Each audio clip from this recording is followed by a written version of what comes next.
ಜನಶ್ರೀ ನ್ಯೂಸ್ಗೆ ಸ್ವಾಗತ. ನಾನು ನಿತಿನ್ ಮಂಜುನಾಥ್. ದಿಢೀರ್ ಬೀದಿಗಿಳಿದು ವಿದ್ಯಾರ್ಥಿಗಳ ಪ್ರತಿಭಟನೆ. ಬಸ್ ನಿಲುಗಡೆಗಾಗಿ ಮನವಿ ನೀಡಿ 6 ತಿಂಗಳು ಕಳೆದರೂ ಯಾವುದೇ ಕ್ರಮ ಕೈಗೊಳ್ಳದ ಸಾರಿಗೆ ವ್ಯವಸ್ಥಾಪಕರು ಹಾಗೂ ಕೆಎಸ್ಆರ್ಟಿಸಿ ಸಿಬ್ಬಂದಿಗಳ ವಿರುದ್ಧ ವಿದ್ಯಾರ್ಥಿಗಳು ದಿಢೀರ್ ಪ್ರತಿಭಟನೆ ನಡೆಸಿದ್ದಾರೆ. ಹರಿಪುರ ಗ್ರಾಮದಲ್ಲಿ ಕಾಲೇಜು ಇರುವ ಹಿನ್ನೆಲೆಯಲ್ಲಿ ವಿದ್ಯಾರ್ಥಿಗಳು ಹರಿಪುರದಲ್ಲಿ ಬಸ್ ನಿಲುಗಡೆ ಮಾಡಬೇಕು ಎಂದು ಸಾರಿಗೆ ವ್ಯವಸ್ಥಾಪಕರಿಗೆ ಹಲವು ಬಾರಿ ಮನವಿ ಸಲ್ಲಿಸಿದರು. ಆದರೆ ಸಿಗಂಟಾಲೂರುದಿಂದ ಗದಗ ಕಡೆಗೆ ಹೋಗುವ ಬಸ್ ಹರಿಪುರದಲ್ಲಿ ನಿಲ್ಲಿಸದ ಹಿನ್ನೆಲೆಯಲ್ಲಿ ವಿದ್ಯಾರ್ಥಿಗಳು ಅಸಮಾಧಾನ ವ್ಯಕ್ತಪಡಿಸಿದ್ದಾರೆ.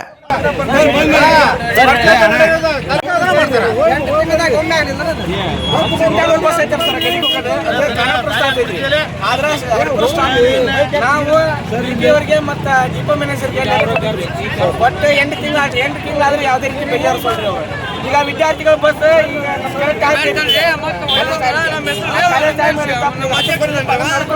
ಈಗ ಗಾಡಿ ಹೋಗಿ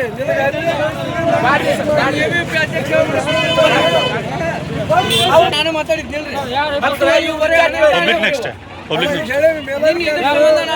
ಇದರಿಂದ ಆಕ್ರೋಶಗೊಂಡ ವಿದ್ಯಾರ್ಥಿಗಳು ಪಟ್ಟಣದ ಕೇಂದ್ರ ಬಸ್ ನಿಲ್ದಾಣದ ಮುಂದೆ ಬಸ್ ತಡೆದು ಪ್ರತಿಭಟನೆ ನಡೆಸಿದ್ದಾರೆ. ವಿದ್ಯಾರ್ಥಿಗಳ ಸಮಸ್ಯೆಗೆ ತಕ್ಷಣ ಸ್ಪಂದಿಸಿ ಬಸ್ ನಿಲುಗಡೆ ವ್ಯವಸ್ಥೆ ಕಲ್ಪಿಸಬೇಕು ಎಂದು ಅವರು ಆಗ್ರಹಿಸಿದ್ದಾರೆ.